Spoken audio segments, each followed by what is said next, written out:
if this function is defined for all real numbers, then how the function look like? So we are trying to show the graphical representation of this function. If you say it is same as y equal to x square, right? So if you try to draw this, it would be x equal to 0, y equal to 0. So the graph would be like, I would say something like that. So this is the graph for y equal to x square, right? So y equal to x square, or function x equal to x square is the same thing if you write down function x. As we are doing inverse function, I am just writing as a function x equal to x square. What is the inverse of that? And as you remember that how to do the inverse, so in order to do the inverse, the first is need to change y to x, x to y. So if I do the same thing like for inverse, what we need to do, x to y, so x equal to y square, then y equal to square root of x. That's how we need to do the inverse, right? Now it means if I try to draw that inverse graph for this graph, inverse function, so it means square root of x.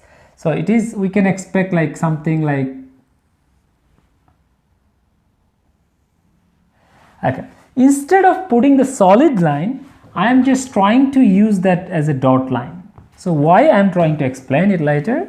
So I'm just trying to use the dot here.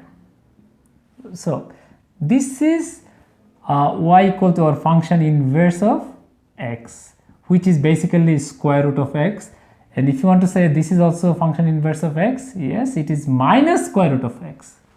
Okay. When we are usually say y square to x, we used to say y equal to square root of x. So we are just trying to get that one. Now, as you remember correctly that if you do the inverse function is basically the symmetry or the reflection about y equal to x line.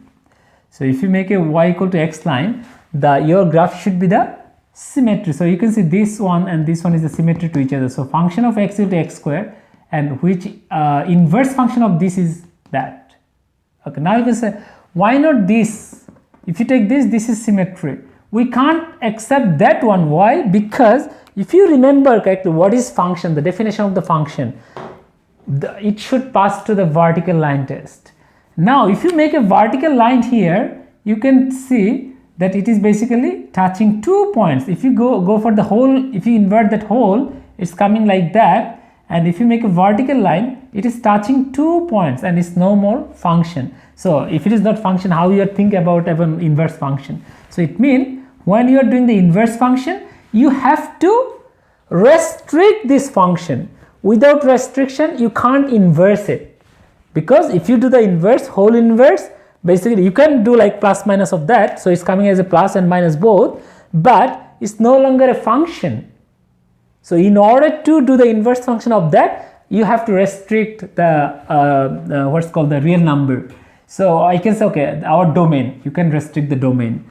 How to restrict the domain? You can say, okay, how about if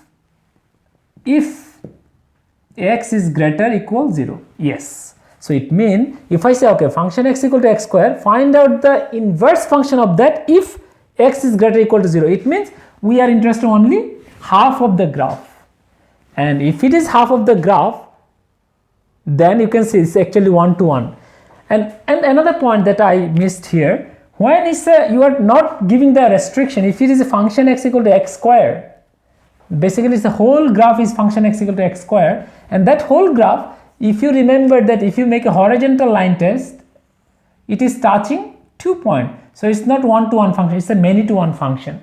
And that many to 1 function making this problem. When you are making the inverse of that many to 1 function, it's coming as a not function, because the vertical line, it is touching 2 points, so it's not function. So in order to do this sort of inversion, you have to have 1 to 1 function, and then restricting by that, if x is greater or equal to 0, you are basically interested in the half part of the graph.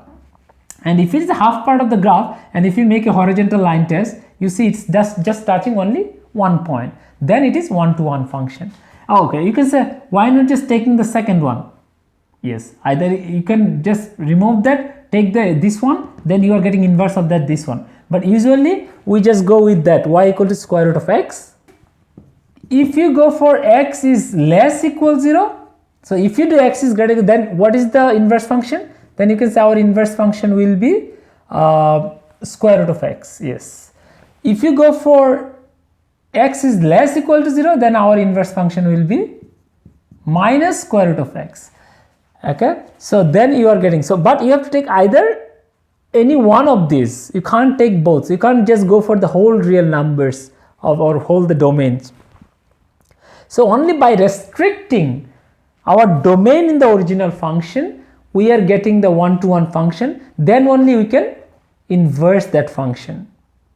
So you can also try to find out the something similar, like for example the y equal to square root of x square minus 1. This is also many to one, and you can't get the inverse function for that because it's the same thing. Like you can see it, you will come up with that, and then it's a many to one, and you can't do that inversion. You can only do the inverse function of that if I say again, okay, in this case also if it is x is greater equal 0 or x is less equal to 0. So by restricting the domain, you can only make it one-to-one function.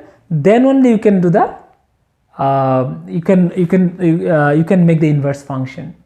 So restricting of, if it is a many-to-one function, so always look at the restriction. If there is a restriction, then only you can think, okay, then it's we are actually having the one-to-one function, and we can invert it by using that normal strategy, that method 1, make y to x, x to y, and then make y is a subset.